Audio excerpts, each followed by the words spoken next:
Hello. Back to this painting here, Rusalka 2. The last time I worked on this painting was a couple days ago. Today is July 13th. I worked on it July 11th. So let's see how dry it is.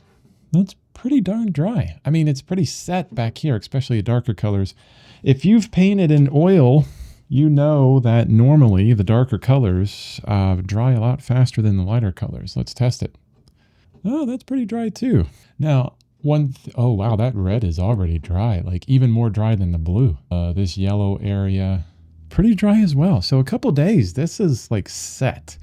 Not to a point where I could actually put some varnish on it, but it's set enough that I feel like I could go over it with really thin paint and it would work really well. But if you remember, I'm trying out a different surface. This is the panel that I'm painting on. And what I did was I gessoed it with, what is it? Baking soda? No, baking powder? One of the two. I think baking soda. Oh man, I need to look at that. One of the two, the correct one, whatever one that is. Check out the earlier video on this. I talk about it and I say the correct one. Baking soda, baking powder, I don't know. The surface is like sandpaper, and the reason why I wanted to add baking soda was increase the absorption of the oil within the gesso. I wanted it to absorb like paper. I enjoy that. Not only that, I think adherence of the layers and adherence to the panel or to the gesso works a lot better if the oil absorbs into it. And I like being able to to varnish the paintings within like 2 weeks. And if I have a very absorbent surface, I'm able to varnish it within a couple weeks. Also, if you have an absorbent surface, it goes to like a matte finish pretty quickly, and it cuts out a ton of the glare that you have to deal with while you're oil painting. So in a lot of ways, it's good. The drawbacks from it is your paint doesn't slide around as easily. I know that's part of oil painting. A lot of people love it. I'm going to change this real quick, brighten that up. No, let's bring it back. There you go. That's more accurate. I wanted you to be able to see the colors in the image on the iPad, but you know, the polarizing filter is better. Seeing the painting's better. But I know a lot of oil painters love how oil slides around on things and it kind of moves around where you could, pick up some paint and make really long strokes. I don't care about that. That's not big for me. If that's big for you, then oil ground is your way to go, or some type of ground that doesn't absorb the paint whatsoever. And if you're not oil painting right now and you're like, I have no idea what I want, well, get the oil painting. Try it out. Experimentation.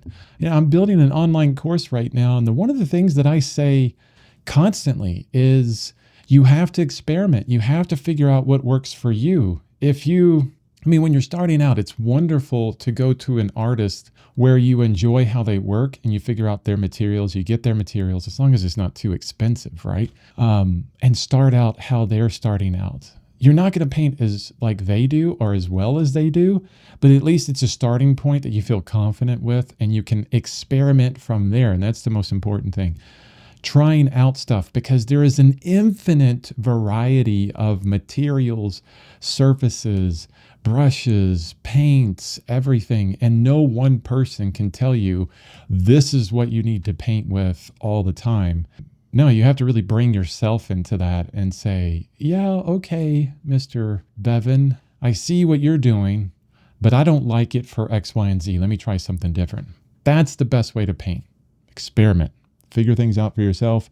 Make it your own, okay? Stop worrying about style or trying to find style. Look inward. Figure out what is yours, what feels good to you, what you like, what you hate. Through that's where style comes in. That's where you become your own painter, your own artist, where you start doing things that no one else is doing, because you stop really looking at what other people are doing, and you just start focusing inward on yourself. Yeah.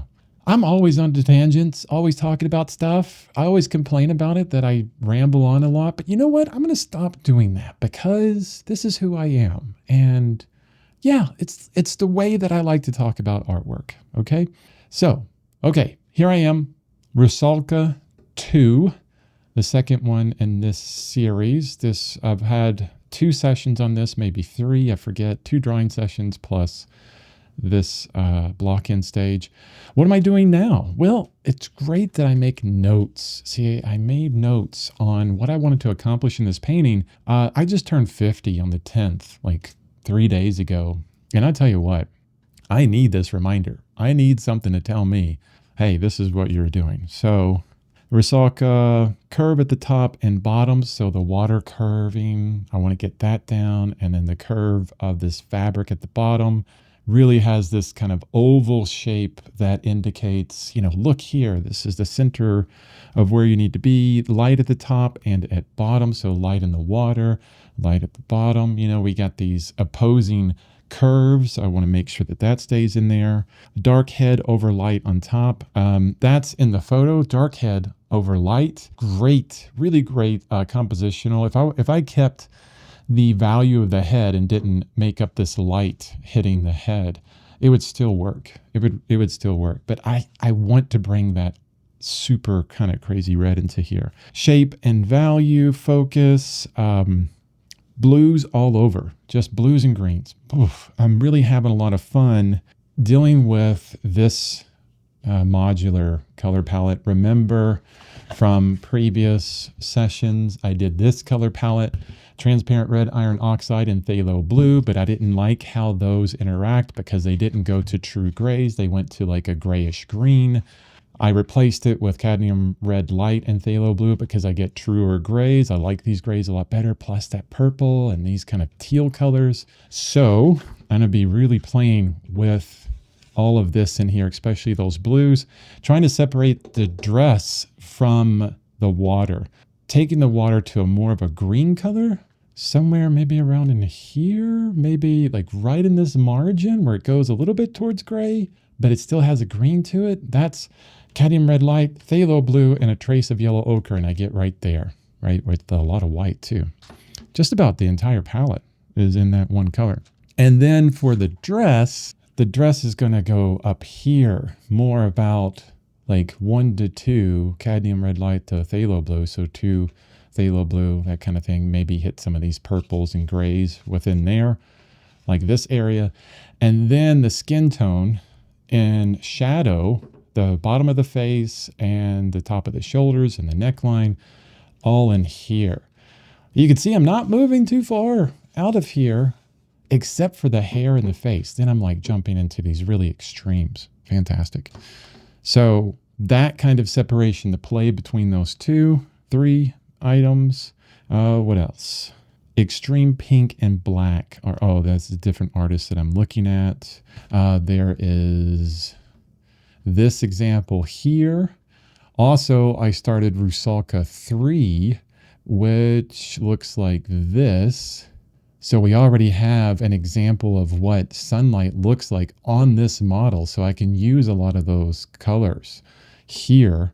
And I'm definitely going to do that because look at those amazing values and colors within there. Just absolutely fantastic. I simplified it too much because I was making up stuff here. But here's where it's at. Look at the blue on the face. It's like sun, and then reflected blue light. Beautiful. Just absolutely gorgeous. So I need to bring some of that in there. So I'll be flipping around on these images a lot to reference that. Making it my own. Not just copying directly from the photo, 1-to-1. No. We're at the point right now in our career where we want to do more than copy. We want to express ourselves of what we enjoy and push. We have these fundamentals of art, right? We have these ideals. If I can illustrate this real quick. This is crazy. Why am I doing this? I don't know. Let's just take one aspect of the fundamentals of art and we're going to do something like this. We're going to go on a train ride. So here's your train track, okay? And here are 2 points that you stop at, or maybe 3, or maybe 4, or maybe 5, okay? And your train starts here. This guy's crazy, he's talking about trains. And this is as far as you can go. And let's say we're talking about detail, okay? This is the detail train. And we begin at hyperrealism, HR, and we end at abstraction, okay? And we're on this train, we're going this way. We start with hyperrealism, where we're copying directly from the photo and we're trying to get everything to look exactly like the photo. That's what we can all understand at the very beginning of art is, wow, that looks just like the photo. That's what most people understand and what you get praised for. It looks just like a photo, but the photo's done. The photo's beautiful. I want to do more. So I'm riding on this train this way. I'm riding away from hyperrealism towards abstraction. At what point am I going to get off of this train? Maybe it's right in the center, in between hyperrealism and abstraction. Maybe it's really close to abstraction. I don't know. This is called pushing. Where do you want to get off of your train? And you can do that with anything, not just detail, but also value, hue, saturation, edges, composition, every fundamental of artwork. Get on that train, figure out where you want to get off at. And if you stay at the hyperrealism train station, fantastic. Work your butt off on that. That's still good. If you want to take it to the very end, like Eugene Caillet did with abstraction, go for it. You know, it's up to you. But get on the train. Figure out where you want to get off of that train. It's not just about copying the photo anymore. Let's take it beyond that. This is more advanced ideas of art. This isn't just the beginning. Grade school, high school, college, you know. Now we're into like the advanced ideas of artwork where we're bringing more of ourself into it. If I try to copy this photo directly, it would be all the photo. I would be following the map that's shown here. But at some point, you know, the visual of this photo is going into my eyes. And then my brain is processing and it's doing something with it. And I want it to do a lot with that information.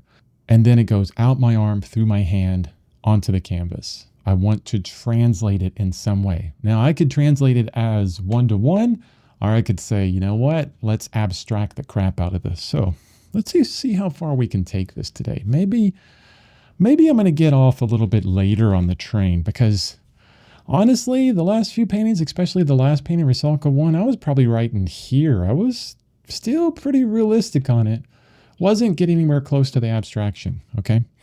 So how far can we take it? How far can we take it? Let's see. Okay, let's get going. I am going to time-lapse my work on it today, and it's Sunday, so I can work on this for a couple hours if I felt like it. Let's see how much time we get into it. All right, I'll see you on the other side.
Okay, I'm back. Okay, now you can see me. Not that that's really important, but anyway. Okay, wow, that was fun. I just had some fun throwing down a lot of paint in a lot of places. There you go. That's art. Just throwing paint down in a lot of places. There you go. Why don't you know how to do artwork when I describe it that way? It's so simple, right? No, I was just focusing on not really trying to refine too much, but get placement ideas, kind of, what am I saying here? Oh my goodness. Like I've never talked about, painting before, right? I wanted to, let me move this out of the way. So I kept going to this picture, looking at the coloration of how the light was hitting her face, how direct sunlight would change, that kind of fall off into this really warm and then bluish. There's some purples in there that are really fantastic that I wanted to grab as much as I could. But then, taking the colors of those lights, but reacting it with this form on the face, which is not easy. So really thinking about a lot of that while I'm doing it. And I think I feel like I have to have, as best of understanding of form as possible. When I talk about form, it's this idea that you can feel the space of the head that it occupies. You could feel it going back in space, moving forward in space, and etc. Things like that. And then also thinking about, the hair would cast somewhat of a shadow here. Maybe not exactly like that, but maybe. And just making up light in some places, which I don't do very often. I too much. I feel like I rely super heavily on the image, and trying to move away from that is difficult. The main thing was keeping that separation between areas. Super bright intensity, bright sunlight, lots of yellow ochre, cadmium red light here, barely any, if any, phthalo blue or white. Didn't want any of that cooled off or neutralized at all. So that's like the focal point. But then jumping directly into a lot of neutralization of those lights, and then bringing in some warmth in these shadows that hit the face, or the shadows that are at the bottom of the face. Not really worrying too much about edges in all of this, just really a lot of broken color, and really just pushing that. I'm uncomfortable with it. I want to smooth things out. I think it would look better if it was smoothed out. So I'm really forcing myself to say no to that and deal with the uncomfortability of the way it looks right now. I think that's important for me because I want to move away from this exactness and like the train I was talking about, getting off the train a little bit further. I think there's some courage that is necessary for that in a lot of ways, because you paint a certain way and you're comfortable with it, or I paint a certain way, or yeah, you paint a certain way too. And then all of a sudden you're like, well, I want to express myself a bit more. We need to get uncomfortable with how we do things, really change how we do things, and really pass through that uncomfortable stage. So that means you have to, at least for myself, or maybe for you as well, when you get uncomfortable, you say, no, I'm going to sit with this. I'm going to stay with it, that uncomfortable phase, and really have kind of a more objective look at the painting and say, you know what, even though I'm uncomfortable with this, it's less detailed than I would like. I think it's still working. And as I look over, this is what I do a lot, is I look over to my right, which I wish I could show you, but OBS is up over there. It's about 5 or 6 feet away from me, probably 8 feet away. And it's really nice to be able to get away from my painting, see it at a distance in a digital format, It's really fantastic for, jumping away from the painting and getting an understanding of what it looks like in, a digital environment. There's, that idea that we get so used to what we're painting while we're painting it that we can't see the errors in it. And there's all kinds of methods throughout the centuries that people have used, like black mirrors and, turning around so your back is to your painting and holding up a mirror and looking at a mirror through there. But with digital means, man, it's so much easier. Just look through your cell phone at your painting and you'll see all kinds of things that you didn't see before. So really helpful in that way to have that. So when I'm uncomfortable about all of these hard edges everywhere in the head, the body, and in the dress, I can look over there and go, you know what, calm down a bit. It's not that off. It's not too crazy. And I know for a fact, when I talk to Nicholas again, my mentor, Nicholas Uribe, about this, he's probably going to say, yeah, you could have taken it a lot further. That happens to me all the time. Yeah, you could have gone a lot further. Could have gone a lot further. Could have gone a lot further. And it's always like that push, constant push for me to take things a bit further down the road. Get off the train a little bit later and see how far you can push it. Find those limits, right? And if that's too much after that, I can say, you know what? I went that far. I was able to do that. Now I can pull back a bit and be happy with where I'm at as far as the detail, the edges, the saturation, the hue, the value, all of those things, all those fundamentals we can push as much as we want because it's painting. And the great thing about it is everything has been done. And everybody has pushed boundaries to this like extreme degree that it's really opened up for us artists this playing field where anything is possible. Many of us look at it as a negative thing. Oh, there's nothing new ever, everything's been done. But you can look at that in a positive light. You can say, well, yeah, we've kind of delved into the depths of abstraction and thought about artwork.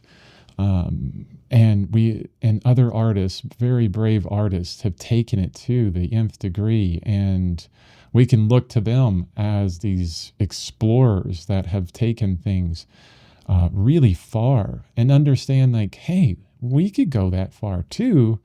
We don't have to, but let's try it and see what we feel about it. Like, I think that's wonderful, getting that kind of understanding for things. Seeing it in a positive light rather than a negative light. Because in the end, I mean, as long as we're looking inside, as long as we're looking internally, as long as we're always thinking about who we are as a person and how we would translate something, and being able to sit back for a little bit and say, okay, let me think about this for a bit. Let me talk to myself about this painting. Let me put some of these ideas into words, these feelings into words. As long as we keep doing that, we're going to come out with something that's completely, utterly, uniquely us, and no one else would be able to do it.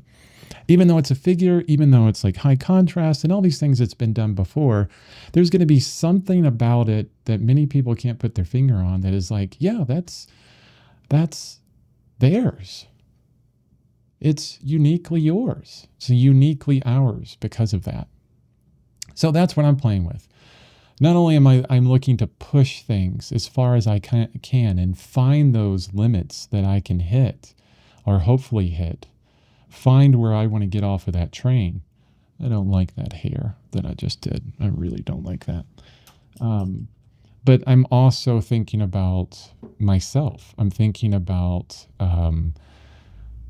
who I am. Is this what I prefer? Is this me, or is this a tremendous influence that is almost hidden? It's from someone else.